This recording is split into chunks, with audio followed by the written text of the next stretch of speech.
नमस्कार दोस्तों, 7 मार्च 2023 को मिनिस्ट्री ऑफ फाइनेंस की तरफ से एक अनाउंसमेंट किया गया है कि अब से क्रिप्टो करेंसी पीएमएलए के अंडर आएगी।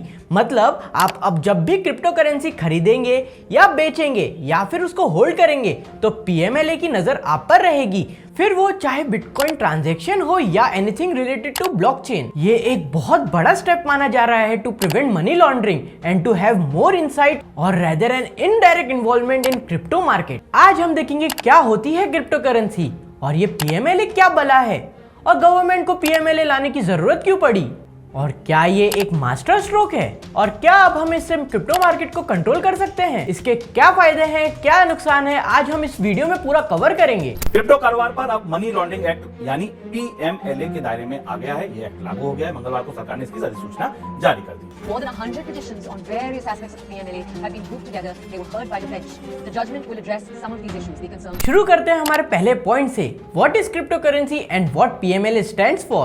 Cryptocurrency is a digital currency in which transactions and records are maintained by a decentralized system. मतलब ये जो transactions और जो records maintain किए जाते हैं वो गवर्नमेंट के द्वारा नहीं किए जाते हैं। Bitcoin and Ethereum are the examples of cryptocurrency. These coins are virtual, meaning it does not have any physical presence, unlike fiat coin which has a physical presence। पहली क्रिप्टो करेंसी बनाई गई थी 3 जनवरी 2009 को सतोशी नाकामोटो द्वारा, जो कि एक anonymous computer programmer हैं। आज के दिन हर एक ट्रांजैक्शन के पीछे एक बैंक होता है और इसी बैंक के एंगल को कट करने के लिए ये करेंसी बनाई गई थी और अब वर्ल्ड वाइड इसकी पॉपुलैरिटी और प्रॉफिट्स बढ़ते ही जा रहे हैं। क्रिप्टो करेंसी एक तोहफा है या अजाब है, इस वीडियो के एंड तक तो आप समझ ही जाओगे। सोचिए एक दिन आपको अलादीन का चिराग मिलता है और आप उसे यूज करना स्टार्ट करते हो, मतलब आप इन्वेस्टमेंट शुरू करते हो। स्टार्टिंग में ये जिनी आपको बहुत अच्छे रिटर्न्स देता है और आपको ज्यादा इन्वेस्ट करने को बोलता है, यानी आपको बहकाना शुरू कर देता है। फिर लॉस के बाद आपको समझ आता है कि ये जिनी आपका वफादार नहीं है बल्कि इसका अपना एक खुद का दिमाग है। इसी के चलते बहुत से लोगों की लाइफ बन गई है और बहुत से लोग अभी खत्म भी हो चुके हैं।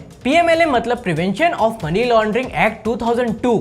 इस केस में central government ED and IT department को क्रिप्टो करेंसी एक्सचेंज पर नजर रखने का बोल रही है। गवर्नमेंट चाहे इंडिया की हो या बाहर की, सभी कंट्रीज क्रिप्टो करेंसी को हेट करती हैं। इसका मेन रीजन ये है कि धीरे धीरे क्रिप्टो करेंसी की वैल्यू बड़ी बड़ी इंडिपेंडेंट कंट्रीज से भी ज्यादा बढ़ रही है और ये क्रिप्टो करेंसी की वैल्यू बढ़ती ही जा रही है और हम ह्यूमंस जिस चीज को समझते नहीं है उस चीज से डरते हैं।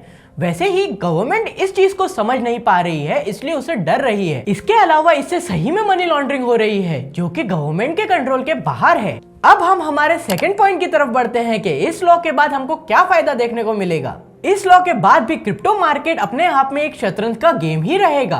पूरी तरह से इसको समझकर रेगुलेट करना नेक्स्ट टू इम्पॉसिबल है। गवर्नमेंट का कहना है कि क्रिप्टो एक्सचेंजेस जो कि इंडिया बेस्ड हैं, जैसे WazirX एंड Zeppe, उन्हें कोई भी सस्पिशियस एक्टिविटी दिखी तो FIUI को उनको बताना होगा और अब से कोई भी नया अकाउंट बनाने पर प्रॉपर KYC कराना पड़ेगा। अरे भैया, लेकिन जो फॉरेन एक्सचेंज है उनका क्या? अब भाई कोई भी VPN यूज करके आराम से बाइनेंस या कॉइनबेस जैसी ऐप पर रजिस्टर कर लेगा। जिसको मनी लॉन्ड्रिंग करनी है उसके लिए बहुत बड़ी बात नहीं है। मेरी राय में कुछ ज्यादा फर्क तो नहीं पड़ेगा, पर हाँ कुछ हद तक कंट्रोल किया जा सकता है। जैसे सबसे पहले तो ट्रांसपेरेंसी आएगी इस गेम में। सेकेंडली, जो बैड एक्टर्स हैं और जो मार्केट को मैनिपुलेट करते हैं, अब उनको ईडी और आईटी डिपार्टमेंट का सामना करना पड़ेगा। पर ये एक मास्टर स्ट्रोक नहीं कहलाया जाएगा। अभी काफी समय लगेगा इंडियन गवर्नमेंट ऑफिशियल्स को सब कुछ गहराई में समझने के लिए। अब हम हमारा थर्ड पॉइंट देखेंगे कि इसमें आखिर सरकार का क्या फायदा है।